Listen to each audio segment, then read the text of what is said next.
Majelis Hakim Tindak Pidana Korupsi Pengadilan Negeri Palembang memvonis 6 terdakwa korupsi pengelolaan izin pertambangan PT Bukit Asam tahun 2010-2014 yang merugikan negara sebesar 419 miliar rupiah dengan pidana berbeda.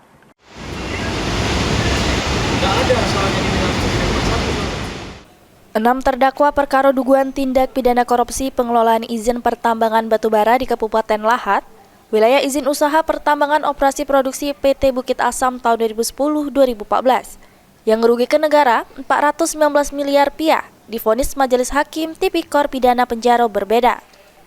Sidang yang diketuai Majelis Hakim Fauzi Isra, jaksa penuntut umum dihadiri juga para kuasa hukum terdakwa.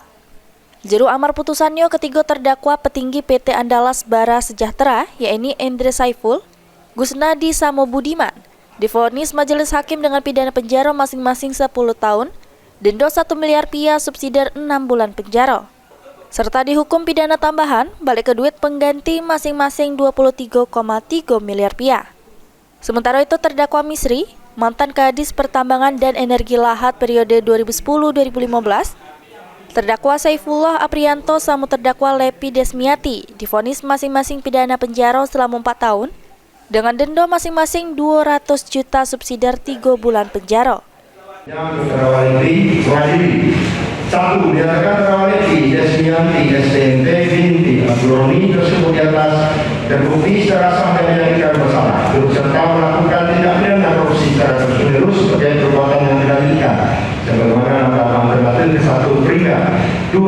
Menjatuhkan pidana kepada terdakwa oleh karena itu dengan pidana penjara selama 4 tahun dan pidana denda sebesar 200 juta rupiah dengan ketentuan apabila pidana tersebut tidak dibayar diganti dengan pidana kurungan selama 3 bulan.